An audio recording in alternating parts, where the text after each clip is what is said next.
Howdy, howdy. Bonjour. And welcome to But It Was Aliens, the extraterrestrial comedy podcast where we take it in turns to do all sorts, but we mainly take it in turns to probe real-life paranormal events to determine whether they really were paranormal at all.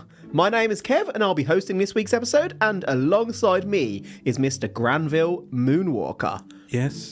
Yes, it is. Today, we are heading somewhere somewhat well known as we cover something somewhat lesser known, but related to something very known. We've touched on a similar subject before, on your birthday in fact, Mr. Moonwalker, as we covered Wizard Oberon and the real-life Hogwarts. We are heading a bit further back today. Back to the 1600s. I should probably add in here that we did a soft announcement a few months back on our Facebook group at Extraterrestrial Towers, and possibly on the Twitter? I don't really recall that. On the Twitter! Oh, Jesus. That we were going to start covering more paranormal themed episodes on the main show and turn the Patreon into, well, keep on doing what we're doing on the Patreon, but make it a little bit more spicy, more adult orientated paranormal cases, those not fit for the wide public to hear. Controversy, nudity. Are we going to do a Prince and change our podcast name to, like, the artist formerly known, the podcast formerly known as But It Was Aliens? No. No, we're not. I'm going to announce it as that from here on out. Giles Corey was born as a young child in August.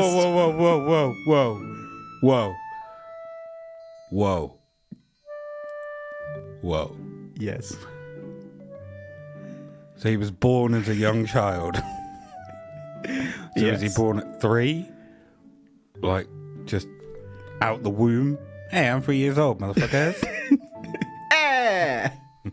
Wow. Give him thumbs up. Giles may have been a special child, Winks. but I can't really divulge that yet. Hey, what up, Mum?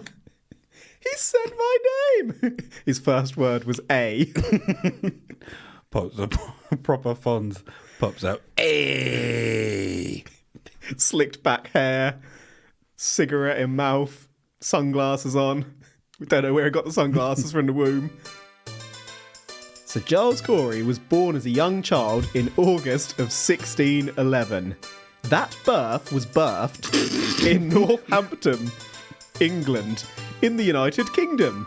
Northampton was originally an Anglo-Saxon village called Ham-Tun, meaning village by a well-watered meadow. The village grew into a walled town with a castle around 1100. By the 1600s, this was basically Hyrule Castle Town. By 1640, Mr. Corey fancied a change and had moved to the American colonies. It's not clear whether this was to seek his fortune or to seek religious freedom, for example. Corey originally settled in Salem town, and no, that isn't the famed Salem village. After a time, Corey moved to nearby Salem Farms, aka Salem Village, where records show that Corey purchased land and eventually became a fairly successful farmer. I'll just add that Salem Village is technically part of Salem Town, but the village was distinguished by its poorer economy. When you said that Northampton was originally called Ham-Tun, Yes. meaning village by a well-watered meadow, I originally thought you were going to say it was a village that was well known for producing ham. I don't know much about ham, I'll be honest. I love ham. I like ham, but I'm not a ham expert. Ham. I was just wondering in my head when ham first started being created and whether the 1600s was feasible. Well, it probably wouldn't have been processed like it is today, but maybe it was better quality stuff they had. Yeah, not a fan of... Well, I don't mind... You love all ham. Processed ham. Ham. I heard you. But proper ham's best ham. Ham. I turned my little niece into a ham monster. What, did you like wrap her in ham and what I used to do spirits is to possess her? Most people will know, or most people will do this, when they leave their parents' house, like they move out, every time they go back, one of the first things they do when they walk through the door is go to the kitchen and look in the fridge. Oh yeah, see what good stuff is in there. Even though you were the person who stocked it up, you got to go and check when you get home to make sure there ain't nothing in there you didn't know about. Every single time. Treat. And I used to just like eating ham straight out of the fridge. You monster. So my little niece, when she was like 2 years old, I used to get ham, like put half of it in my mouth and then just shake my head and go like that. Oh, so, no. Yeah, I can see where this is going. I taught my niece to do the same. So anytime I would go into the house, I'd pick my niece up, we'd go to the fridge, and we'd get ham, and just go... And then I'd ham it up together. I got in trouble by my sister because my niece would just start climbing on things to get into the fridge and get the ham.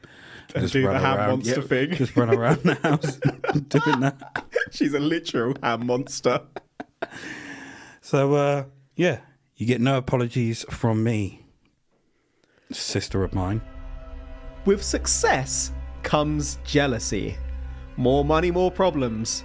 Corey wasn't hugely well thought of in Salem, you see, and this may or may not have had something to do with the fact that Corey beat one of his indentured servants to death with a stick in 1676 when Corey was 65 years of age. Absolute dickhead, but that's some old person strength there. And I say old. 65 is nothing the new today. 40. Yeah. I'll just add that an indentured servant is someone who works for an agreed amount of years as free labour, usually to pay off some form of debt or as a punishment. Corey said that the servant died via horse accident, but was found guilty in court. Guilty! Corey was only fined as a punishment though, as technically, in this time, people couldn't be charged with the murder of indentured servants, so the charge was only unreasonable force. Many testified against Corey, which suggests that he wasn't well liked. Corey was also convicted of theft twice and suspected of arson. Oh, it's a proper knob. What I was going to ask is, did this person like lose a bet to him and then have to pay that back in servitude, or? So when you became indentured to someone, it may have been that they helped you out in some way. Okay, so this person could have been well liked by everyone around the village. Yes, and essentially Corey was a loan shark. Possibly, or Corey could have brought them into the village and been like, work for me for so many years, and then off on your own you go, new life. Who knows? Okay. Convicted of theft twice. Suspected arson. Those are, when you read those with what he does, those are kind of like scaring businesses. He does come across a bit like a loan shark, doesn't he? It's not like he nicked a keg of beer or something like that, or set fire to a park bench. He's probably stolen people's like livestock. Yeah. Or set fire to farms or crops. Rival farms have been lit up, so Corey can make all the ham profits. Exactly. His ham-fisted self. Corey also loved the ladies and would first marry a lady named Margaret. Of course she was called Margaret. In England. It's not entirely clear as to whether Corey took Margaret across the water to America, but what is clear, Maggie, is that Corey and Margaret popped out 4 children. It's not clear if Corey took the children either. He left them, didn't he? But what is clear is that Margaret sadly passed away in 1664. Corey was grieving. And what's a grieving, honourable and trustworthy gentleman to do? Well, marry some more, of course. The very same year that Margaret passed on, Corey, at the age of 53, married a Mary Bright. Margaret, Mary, Martha, Maggie, like... You're mapping out his future here. Yeah, what other M's are going to pop out? Mario. Marianne. On the note of M, the happily married couple had a child. So in total, Corey had 5 children. Kid was called Mark. Corey and Mary were married happily ever after until 1684 when Mary passed away. Ooh. Corey was grieving. Now, what's a grieving, honourable and trustworthy gentleman to do? That's right, marry some more. Around 1691, at the spry young age of 80, Corey took his 3rd wife until death do them part. New England native Martha Rich, who became...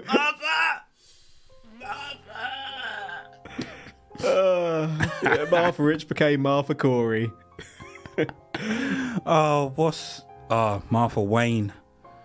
Martha was respected, and it's said this marriage finally put Corey on the straight and narrow. And what happened is they went out to see a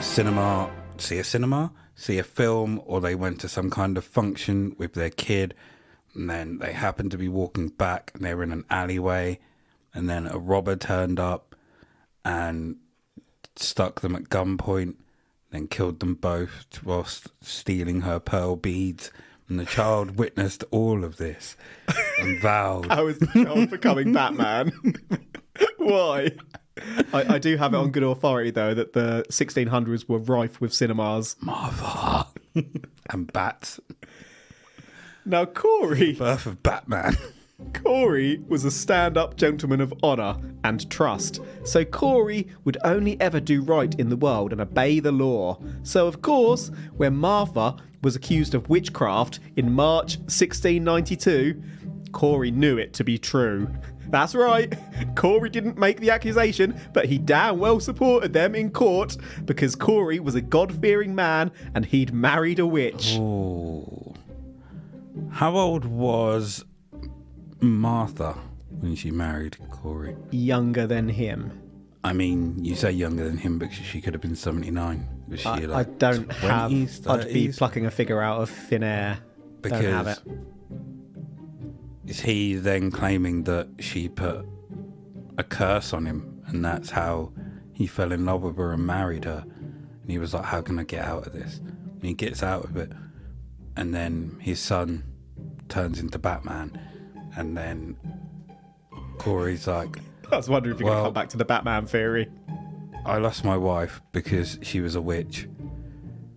And what does a honourable and trustworthy man at that age do after that? Gets married, son. Married again. And that's when he moves on to Marissa. Grief is a funny thing. Creates Batman. Also, Batman's mother is the Scarlet Witch. As the inquiries into Martha's witchcraft continued, Corey, like any loving and responsible husband would, went about his life. Corey was free. Well, that is, until 1 month after Martha's arrest, when Corey himself was arrested on suspicion of witchcraft. Corey was rounded up and examined for the witch's mark. The witch's mark, or devil's mark, is believed to have first come up proper in the 1500s and peaked in the 1600s. It was said to be a permanent mark the devil uses to seal one's obedience. The mark was made via branding or by the devil raking claws across flesh. Some accounts suggest that the devil made this mark via licking. Individuals would be stripped and shaved in search of these marks, and pins would be inserted into lumps and bumps. If no visible mark could be found, well, Marks could be invisible too, so inquisitors would just insert pins into the body until they found an insensitive bit. Well, that's just fucking stupid, isn't it? Mary Warren, Abigail Hobbs, and Bridget Bishop were also rounded up, and under questioning, Abigail Hobbs further accused Corey of being a wizard. Not the Dumbledore variety, may I add? Now, what is really interesting here is that Corey refused to plead his case. That's right, Corey would neither profess himself to be guilty or innocent. Is that because by this time he's just become senile? No. Okay. We will get into why later. I don't know why, but the name Abigail Hobbs rings a bell. It may well do, and you might realise why as we get further into this one. Imagine just looking on someone's skin. The way they looked for witches. Just poke them until they find a bit that's less sensitive. Bop, you didn't feel that? Oh, you're a witch. That's so stupid. Madness. Olden times were crazy.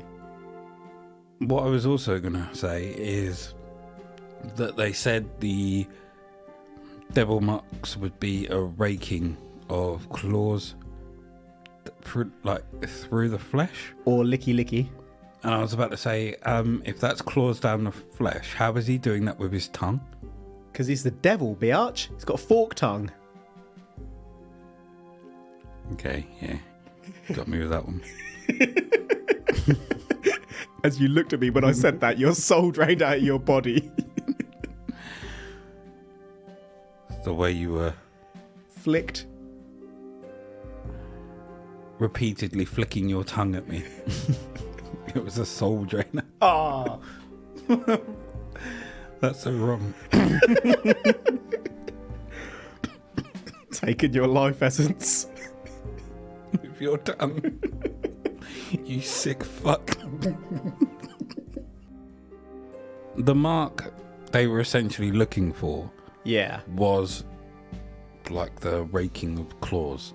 So I don't know, maybe 2 or 3 lines that look like they've been caused by like scratches or something like that. Is that the mark? Because that's the thing, really. The mark could be anything. Like, I have birthmarks. Exactly, so that is the point.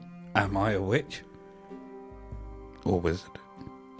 Whatever fits the narrative. Oh, you're a witch. Refusing to enter a plea, Corey was, of course, sent straight to jail without passing go or collecting 200. Nah. Corey would rot in prison for a few months before being brought before the court in September of that very same year, 1692. This was Salem in the middle of the witch trials, so if there's one thing we can be sure of, it's that there would be a fair trial. At that trial, handmaiden, aka servant and key witness, Mercy Lewis, detailed her experience of Corey's magical powers of torture and spectres. Mercy, mercy, mercy, mercy me. He loves the M's, doesn't he? He does, actually. You did call it earlier on in the episode. Now, I don't want to label anyone as an accuser, but Mercy's former master and minister, George Burroughs, was executed for witchcraft after Mercy's testimony. I will also add here that Mercy was allegedly a victim of childhood abuse, but records state that pious Mary Easty was all but free with all charges dropped before Mercy showed no mercy, resulting in Mary Easty's execution too. Basically, at the trial, Mary clasped her hands together and then Mercy, one of the allegedly truthfully afflicted, imitated the gesture and claimed to be unable to release her hands until Mary did the same. When Mary tilted her head, Mercy, along with other accusers, claimed that Mary was trying to break their necks. Mercy also claimed that Mary's spectre had got into Mercy's bed and touched her titty. The judge wasn't convinced though, and Mary was actually released on May the 18th, but Mercy claimed that Mary's spirit was afflicting Mercy again 2 days later on May the 20th. The other girls supported it, and Mercy stopped having seizures once Mary was back in prison, and boom, Mary was condemned on September the 9th. Mary was hung on September the 22nd. 7 other allegedly true witches were also hung on that very same day following similar experiences, including one 72-year-old Martha Corey. Martha's accuser? Mercy Lewis. Ooh. So you have your clarification on the age of Martha Corey there, Mr. Moonwalker? Yeah, so similar age. 8 years-ish. between them. Giles Corey's junior, yep. Olden court was crazy. Absolutely. You could just go into court whiling out like, "Wah! That motherfucker!" Can you Claiming that imagine? someone else was making you do that shit, and boom, they're executed. Right. She clasps her hands together, tilts her neck, and Yeah. says she can't undo any of that until Mary does. Mm-hmm. If I was... Sorry, is it Mary or Martha? Yeah, Mary. If I was Mary, I would have asked someone to just stand in front and said, I'm going to unclasp my hands at some time. I'm not going to tell you when. I'm just going to do it. And we're going to see what happens on the other side. And then I'd sit there and just have my hands clasped at the same time. And then go, look as I unclasp my hands and see if she just does it. Yeah, but then Mercy unclasps her hands at the same time by chance, and you are screwed. I'd take that risk. Imagine that's how all the witches were killed. I say witches like they were witches. It's me with my pitchfork again. This is madness. So, Absolute madness. 72-year-old Martha has Yeah. pissed off Mercy at some point. Possibly, or getting on the bandwagon, started with someone getting pissed off with someone, and now it's just got out of hand. Or Mercy is like an olden day internet troll. Or Mercy is a victim of witchcraft. Internet troll? Before the internet. Pre-internet troll. She's a Pre-troll. pre-troll. Patrol. I mean, it says that Mercy was subjected to abuse. So, my research suggested, yeah. Not Doesn't saying- excuse what happened later, but still I'm very not sad to saying see. that any of this was true. But could it be possible that the people that she has accused were all somehow connected to that? I don't think all were. Because I can't see But- why you would just go around and start accusing Well, people she of could have been a being- very sad and damaged individual, bless her. I don't know, maybe they looked at her wrong one day Or without she realising. could have been the witch. She's the Covering only her one. All the tracks. others are innocent. She's there to cause the havoc. So, 72 years old, Martha has unfortunately passed away here after Yep. being accused of being a witch. Yep. We now have Corey, who is without a wife again. If he comes out of prison and ends up marrying Mercy Lewis, then I don't know what to say. Just remember, he's locked down himself at the moment. He's getting out. He's going to get out by claiming that he was under the control of Martha. I mean, his story so far would lead you to believe that is quite a high possibility, wouldn't it? And then he's going to marry Mercy, isn't he?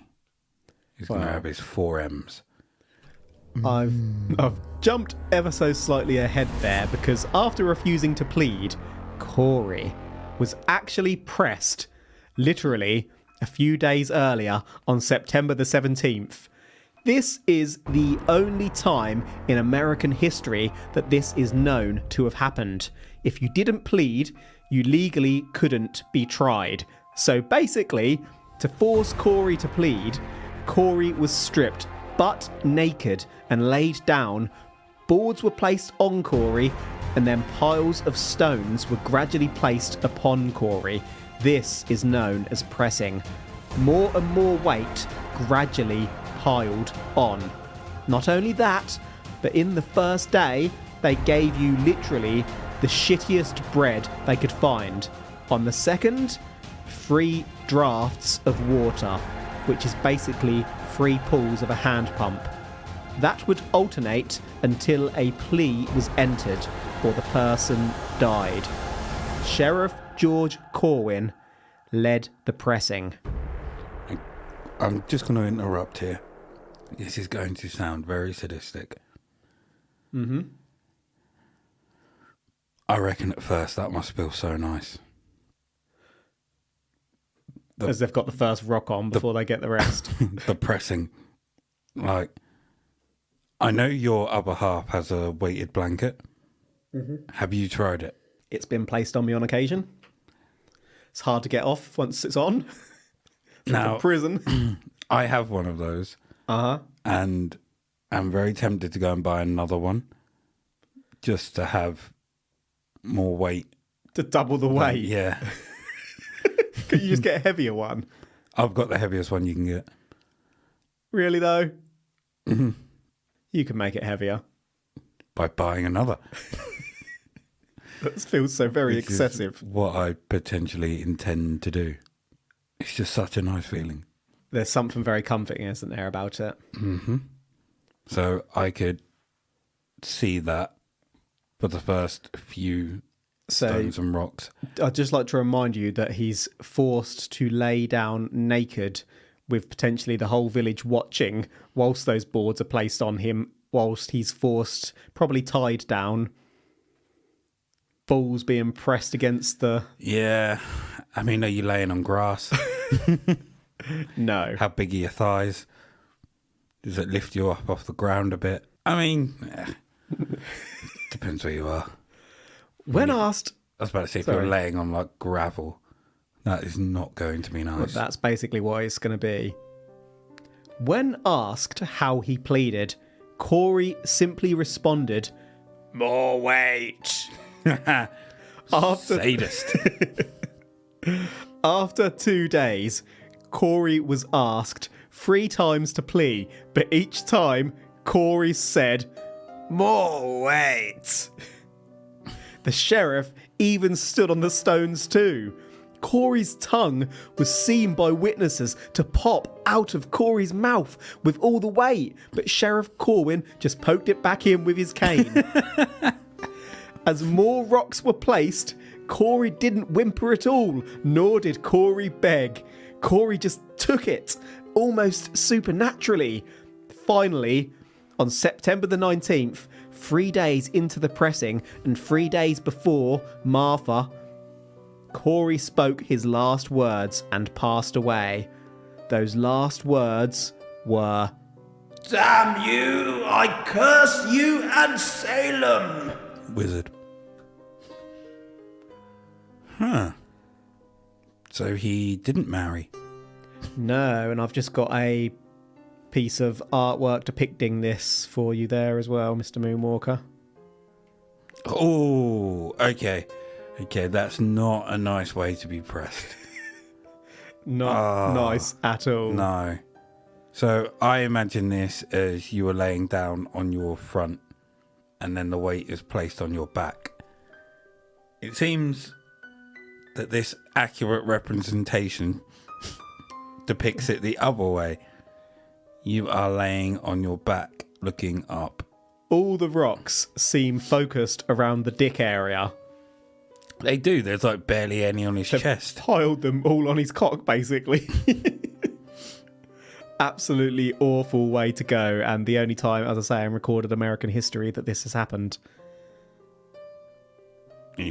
With every tongue poked out and they just poked it back in. What a double hard 80-year-old bastard. Every time they're putting another rock on, he's like, "More weight. Oh, come on, you pussy. I can take it." They did say he was into some torturous stuff, didn't they, earlier? He had an interesting background. BDSM. So what you think, bearing in mind, that's going to pretty much break any person pretty quickly. How are you thinking that he was able to withstand it? Well, he clearly had multiple devil marks where he couldn't feel anything. The man was riddled with devil marks. Or his entire body was a devil mark bar one spot. And they happened to hit that one spot and that's what finished him off. They when hit his Giles spot, when his the G cane spot. poked his tongue back in, that was it. His tongue was his weakness. I don't know. Maybe he was used to that kind of thing. Obviously, the trials went on a little longer, but eventually life calmed down. Court changed, and people didn't think twice about Corey's last words. Well, that is, until April the 12th, 1696. Sheriff George Corwin, who was 30 years of age, unexpectedly died of a heart attack. People immediately remembered Corey's last words, Corey's curse. But was that it? Had the curse been acted upon and could all go back to normal? In a word, nope. For it transpired that the curse was on the sheriff and Salem. These things are like the monkey paw. They need to be specific or all hell breaks loose. Corey, whether intentionally or accidentally, cursed the sheriff and Salem, aka every sheriff that would follow. We have names for every sheriff that followed Corwin, which I'll link to in the episode notes for those interested, but unfortunately, records I can access don't really indicate what happened to most sheriffs until the 1900s. For those we do know about, I'll work through. Samuel A. Johnson was sheriff from 1893 until 1919 and died in office unexpectedly. Patrick F. Turney then took a 2-year stint, and it's not clear why Turney left so suddenly, before Arthur G. Wells came to power. Wells was sheriff from 1921 until 1932 and passed away unexpectedly in office. Was that in office, as in power, or in their particular office? In power. Okay. Dying unexpectedly. What were their lifestyles like? Once you become sheriff, you have a bit more power than most. What if they started to indulge a little bit more? The finer things in life. By using said power to get their way. Give me an example. More beer, more like red meat. On the job? Yeah. Beer. Yeah? Like, I love a the pint of sheriff, work. just walk in, get what they want. Give me that whiskey. They were taking advantage of people to get their own way, and it may have come back to bite them on the keister. We don't know. And it says that Tierney left suddenly. What if behind the sheriffs were like a mob, a gang, ruthless? They ruled the town. The sheriff was just a front. These sheriffs, like Johnson and Wells, they were okay at first, and then they got a bit too big for their boots, so they got taken out. Tierney was like, fuck this. I'm out of here. Well, even so, that could be the result of the curse. Or people being bellends. Well, let's or the curse. Let's move on with some more sheriffs, shall we? Straight after Wells, from 1932 until 1953, Sheriff Frank E. Raymond was in post. Records aren't clear on what happened to Raymond, but everybody loves him. It's possible that Raymond took early retirement due to health difficulties. Sheriff Earl Wells operated in post from 1953 until 1964 and passed away unexpectedly in post of a heart attack. Again. Earl Wells was followed as sheriff from 1964 until 1965 by William J. Casey. Kind of favoured alongside Casey as Sheriff of Essex County, Massachusetts, from 1964 until 1975, with many walking out after Casey's appointment, was Earl's son, Roger Wells. After a vote, Roger Wells eventually filled his father's term until 1975. I couldn't find out what happened to Wells, so maybe the curse made him vanish. Next up would be Sheriff Robert Carhill, whom, after entering office in 1975, had to take early retirement due to heart problems alongside a blood condition, or curse, in 1978. Carhill had an interest in history, and it's through Carhill's own research that the curse on previous sheriffs came to light. Carhill found that his predecessor, Roger Wells, also had a rare blood condition and had to retire. Meanwhile, Everybody Loves Sheriff Raymond was also said to have a heart condition. Carhill had access to records I don't, and is convinced that every single sheriff predating him either died before their time or had to retire due to ill health, namely a blood or heart condition. Corey's curse. So we have some sheriffs here that are in term for 2 years, maybe. Yep. And the rest are generally about 10, 11 years, and one that was 30 years. All of them with suspicious health circumstances resulting in their untimely deaths and retirement. So what was the general kind of health situation for the majority of people in this town around this time? Were heart conditions and blood conditions a common thing amongst the people? Well, it's in America. So we can assume that it's quite high. No, we can't. We can assume that most of these people in this time are being popped off by blood or heart conditions. Mr. Moonwalker, we don't make assumptions on this podcast. Okay. I'm stating that these people probably died through blood or heart conditions. Therefore, the only thing that is a curse here is their job title. And that's the only link. But so many sheriffs all dying. So many people all dying. We don't have those stats. We can't back that up. It's got to be at least a little bit unusual that every single sheriff is getting murked by blood and heart conditions. Not if, like, 80% of the population are all getting murked by blood and heart There's conditions. no way 80% of Salem are getting murked 79. Minus the women and children. I'm going to pull out the census on you in a minute. In 1991, the sheriff's office moved from Salem to Middleton. And the curse was broken. And it is believed that this has finally broken Corey's curse. How dare you steal my bit?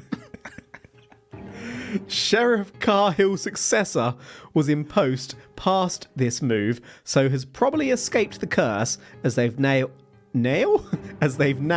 also been succeeded, though Charles Reardon did leave the force in 1996 amidst prosecution for accepting corrupt payments and obstructing justice, taking a plea bargain. Perhaps the curse just got a little weaker. Even if the curse has ended, this may not be the last that we see of Corey, for in addition to all of this, the ghostly apparition of Corey is said to walk around the graveyard. Corey remains within each time a disaster is about to occur. This included right before the Great Salem Fire of 1914, which left approximately 18,000 people homeless. You see, Corey was pressed in a field opposite the Salem prison, which would later become Howard Street Cemetery. Corey wanders that cemetery.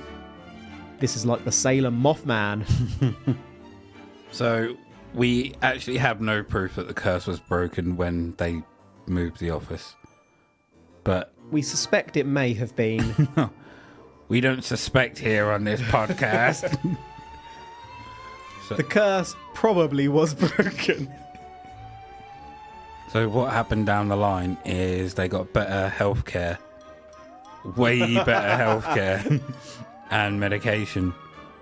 And that's what stopped people dying from heart and blood conditions. You make a good argument there, sir. So that, alongside the breaking of the curse, has probably helped quite a lot. The fact that breaking of the curse. The fact that the ghostly apparition is seen, do you reckon that's... I mean, you're not going to reckon. You're going to state it is the ghostly apparition of Well, it Corey. is. I can confirm. Right. What I'm going to say is that somebody believes they saw it, and then it's like a story that's just got passed down through the generations. Because no one knows exactly when an event is about to happen. Except and for then Giles Corey and Mothman. it will happen, and then someone will go, oh, I saw the ghostly apparition there about 5 hours before it happened. What they really saw was a branch rustle in the trees. They saw Giles Corey. I can verify that. Later. Unless you have video proof of his apparition. Well, the problem with an apparition is they're not permanent. So by the time you've got out your camera, they've gone. Boom. Moment passed. Just be filming there at all points, 24/7, like Ed TV. That's a great film. Who walks around with a GoPro on their head 24/7? Do you? Just set it up. Because I and can't leave. see a GoPro on Set your it head up and right now. leave. See this little spot between my hair? GoPro. We should get GoPros and both wear them and just stare at each other when we're recording. Looking at alternative explanations for the curse, being a sheriff is a stressful job which could itself be linked to heart difficulties. Furthermore, with all the late night shifts, sheriffs can often eat utter trash. That can cause health issues. Meanwhile, I examined that list of every sheriff of Essex County, all 31 of them at time of researching in 2022, and sadly I can verify that whilst many did die or retire allegedly truthfully related to health difficulties, not all did. I can't explain why the curse would affect some sheriffs and not others. Whilst all the history I gave you is accurate, the impact on sheriffs has been predominantly researched by Sheriff Carhill, who had to take early retirement. Carhill has written more than 30 books and appears to love folklore. There's no problem with that, of course, but it maybe doesn't paint the most factual picture. Carhill sadly passed away in 2005. On the note of scepticism, some accounts suggest that Corey's last words were actually, "More weight!" The man loved the weight. So the sheriff's curse that we've been talking about, Yes. researched and put forward by a sheriff himself. And like I say, all the stuff that we've covered here is factual. This all did happen. Except the sheriff's curse. But we're not clear on that because there's records indicating both ways. I mean, they may have said that he put the curse on, but it's this sheriff that has The tried to sheriff make has the popularised it. curse real. I think, yeah. I got him. The sheriff didn't make up the story. I can confirm that. I'm not saying he did. I'm just saying He's the one who's gone past the old sheriffs. You can look up, I've done it myself obviously, and I will link to it. You can look up who all the old sheriffs were, but he's the one who's accessed their health records and whatnot outside of the 2 or 3 that are in the public domain. And then has gone, well, if I say that these all died because of a curse. I think my take on this chap is that he just genuinely loves the paranormal and really enjoys the story and perhaps even believes it to an extent. Maybe he just wanted to put keep Salem, I wouldn't say on the map, but I mean, we've possibly said this before, but if we were like literal million billionaires, I would love to just jack in other jobs and go out and investigate things, like travel around the country or around the world, make like documentaries on it and shit. Obviously, take the podcast mainstream. That would be wonderful. So maybe this chap being forced to take early retirement got some sort of payoff and had the freedom to do that. Who knows? You should. It's your bloody episode. Well, I kind of have told you that's what he did. He wrote 30 books. Doesn't mean he Loved got folklore. off work. Sorry? Sorry, I was going to ask. Do we know how much the rocks and stuff weighed that were being put on? No, there's no way to tell that because it was in the 1600s. Okay. Big, unrefined rocks. Corey had lots of experience of being the underneath. On the note of Corey refusing to enter a plea, there's a bit of a loophole in the law, and it's believed that by not entering a plea, Corey couldn't undergo a trial and therefore couldn't be convicted. Corey was therefore ensuring that his land wasn't seized by the powers that be and redistributed to the town if and when Corey was convicted. This meant that Corey's family wouldn't lose the inheritance. This did mean that Corey was pressed, literally, for confession instead though. As much as we've made light and teased, to withstand the torture and stand firm, Corey may have shown incredible courage and love for his children. Some accounts also say that Corey defended Martha when first accused. And that is a complication when you're covering these old cases. There are often conflicting records. Mm-hmm. Martha Corey had also publicly denounced the witch trials, including the judges involved. Martha accused 2 accusers of lying and was shortly thereafter accused of witchcraft herself. Those accusers? Ann Putnam Jr. and, you've guessed it, Mercy Lewis. The way Martha was convicted was wild. In court, Mercy shouted that there was a man whispering in Martha's ear. Judge John Hawthorne asked if it was Satan. Putnam shouted that Mercy had a yellow bird sucking her hand, and that was literally enough to convince the jury that Martha was guilty. Like I said earlier, court was wild.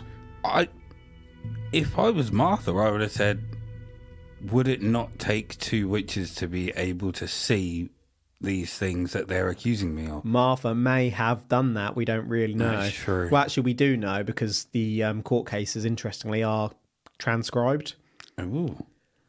Did she say that? Martha was calling bullshit the whole time, but the whole place was caught up in hysteria.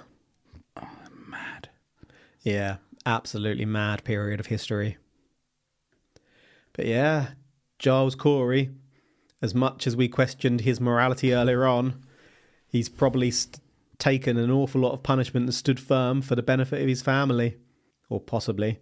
He may have just been a stubborn old bastard. I was just about to say, maybe he just didn't want the... Didn't want to give it to the people who had been prosecuting him, yeah. He'd worked all his life for that, and fuck off was he going to let them just come and take it? In summary, we've covered the experiences of Giles Corey. I've forgotten his name. Better call him Madam Curie. Giles Corey during 1692 amidst the Salem witch trials. Corey moved to America around 1640, eventually marrying 3 wives and having several children whilst developing a reputation as a bit of a wanker. Corey was convicted for assaulting a servant with a stick and for theft amongst other suspicions. Corey also became a successful farmer and eventually settled down with pious Martha Corey until Martha was accused of witchcraft. Corey is said to have supported the claims against Martha in court at first before changing his mind. Shortly thereafter, Corey himself was accused of witchcraft. Corey refused to enter a plea, possibly as this would result in his land being taken from him, his family, rather than being left to the family children, or possibly because Corey was a witch or wizard. As Corey wouldn't enter a plea, Corey was sentenced to pressing as punishment and to force a plea. Corey was laid naked, with boards on him and stones were placed upon him. Meanwhile, the Sheriff George Corwin walked over Corey too. When asked to plead, Corey repeatedly demanded more weight. Eventually, on the 3rd day of being slowly crushed to death, Corey passed away, with his last words being a curse on Sheriff Corwin and Salem. A few years later, at 30 years of age, Sheriff Corwin died unexpectedly of a heart attack. It was the curse. This same fate would meet many, aka 4 sheriffs throughout Essex County's history, and those who didn't die often experienced heart and blood difficulties and had to take early retirement. The curse continued until 1991 when the sheriff office was relocated, ending the wizard's curse. But Corey can still be seen wandering the field in which he died, which is now a cemetery.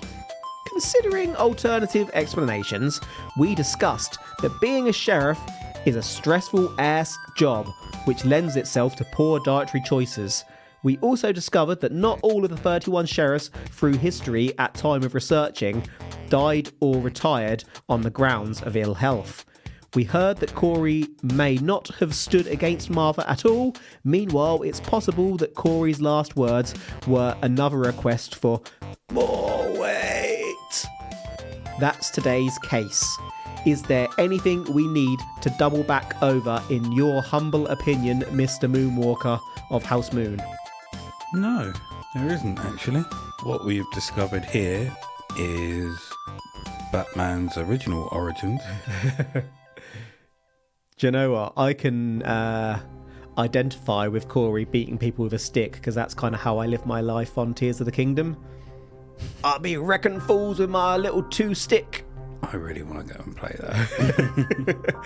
Being an adult is hard, son. Finding the time for your childhood joys is hard. Well, if we don't have anything to go back over, I have one question to ask you, my friend. Are you saying that it was curses? Were the Salem sheriffs, through history, victim to a wizard's curse? No, this is the point where you would expect me to claim bullshit after all I've said so far. That is absolutely what I'm expecting. Yeah. There isn't a curse.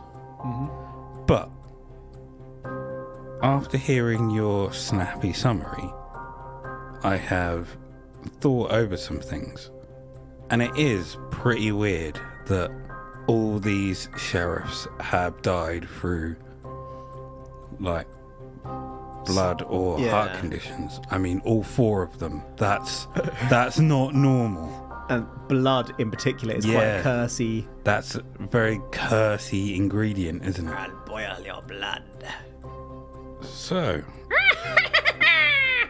I'm gonna err on the side of caution here and say that no, this is bullshit. There's no curse here. That is absolutely what I was expecting you to say, but I was wondering whether you wouldn't dare speak ill of a curse due to your general fear of curses. Even if you don't believe them, you will not speak against them. So, just to clarify there, you're saying that the wizard's curse is bullshit. I'm saying that this was no such thing. This was not a wizard's curse. Even though that may put you at risk from the ire of No, I never said wizard's curses weren't real. I said this was not a wizard's curse. There's details in the semantics. Yeah, I'm not saying that it was curses either. I have absolutely crucibled myself with this one. At first, all I had was basically that Corey was pressed, said a curse, and that sheriffs ever since have died. I started researching Salem and I went down a huge rabbit hole, and my gosh, there is content for several episodes there.